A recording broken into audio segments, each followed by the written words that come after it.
Engineer Rashid क्यों जीता, आपके मन में सवाल होगा। लेकिन आपके मन में यह सवाल क्यों नहीं आया कि जम्मू कश्मीर का मुख्यमंत्री क्यों हारा।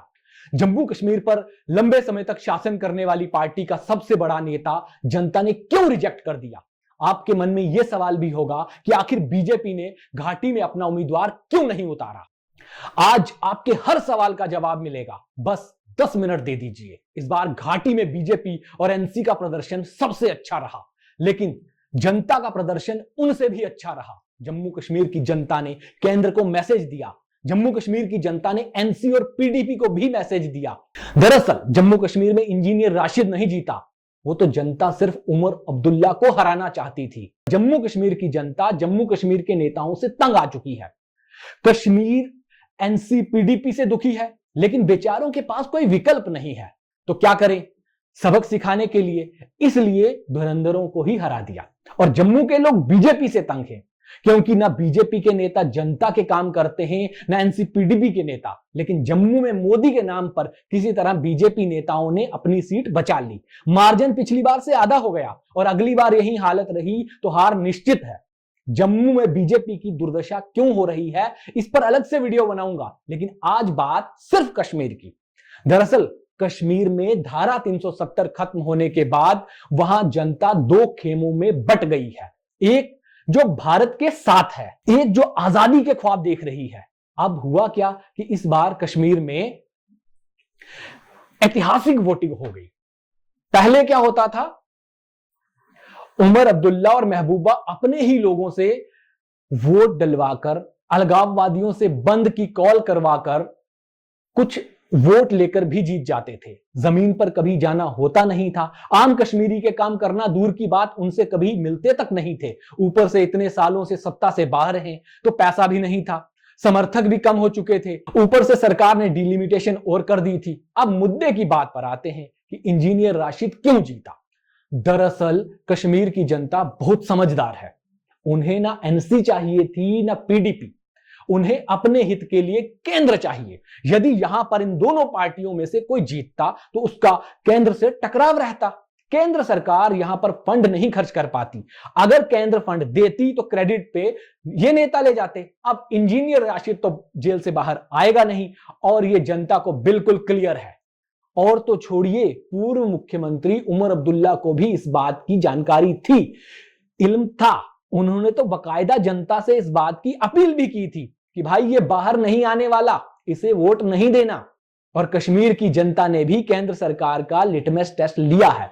अगर इंजीनियर राशिद बाहर आते हैं तो जो कश्मीर की देशभक्त जनता है उसका मोराल डाउन हो जाएगा। उन्होंने वोट ही इसीलिए किया कि यह आदमी बाहर नहीं आना चाहिए। अगर देश तोड़ने की बातें करने के बावजूद वे बाहर आता है तो फिर कश्मीर में आतंकवाद कोई नहीं रोक सकता। दूसरी बात ये, बाहर नहीं आएगा तो इस इलाके का विकास केंद्र के हाथों में आएगा। वहां कितनी फंडिंग करनी है ये काम केंद्र डिसाइड करेगी, क्या काम करवाने हैं ये सब केंद्र देखेगी। मतलब जनता जानती है कि कश्मीर का विकास सिर्फ और सिर्फ केंद्र ही कर सकता है। इसीलिए कश्मीर की जनता ने इंजीनियर राशिद को जितवाया। ठहरिए, एक थ्योरी और भी है कश्मीर में जो चल रही है, वो भी आपको सुना देते हैं। कहा यह जा रहा है कि इंजीनियर राशिद को चुनाव लड़वाने और जितवाने में बीजेपी की बड़ी भूमिका रही है। इंजीनियर राशिद ने अलगाववाद का रास्ता छोड़ दिया है। अब वो मुख्य धारा में आने के लिए तैयार हो चुका है। इसीलिए बीजेपी ने उसके बेटे को पैसे देकर चुनाव प्रचार करवाया और जनता तक जमीनी मुद्दों को पहुंचवाया, जिस कारण पूर्व मुख्यमंत्रियों की बड़ी हार नसीब हुई। अब हकीकत यदि यह है कि एक अलगाववादी मुख्य धारा में वापस लौट आया है, तो यह देश के लिए बड़े गर्व की बात है कि कश्मीर में दशकों पुरानी नफरत अब खत्म हो रही है। और यदि ऐसी बात नहीं है तो फिर दोनों पूर्व मुख्यमंत्रियों को मंथन की जरूरत है कि जो हम जम्मू कश्मीर में कर रहे हैं, जो देश विरोधी बातें हम कर रहे हैं, वो देश के लिए और हमारे लिए अच्छी नहीं है। क्योंकि आतंक और अलगाववाद का जिन एक दिन सबको डसेगा।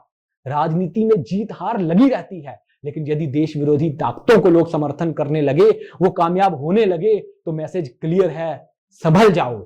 महबूबा मुफ्ती और उमर अब्दुल्ला, आप यदि देश का विरोध करोगे तो आपसे भी बड़े विरोधी हैं जिन्हें जनता जितवाएगी। इसलिए राष्ट्रहित की बात कीजिए।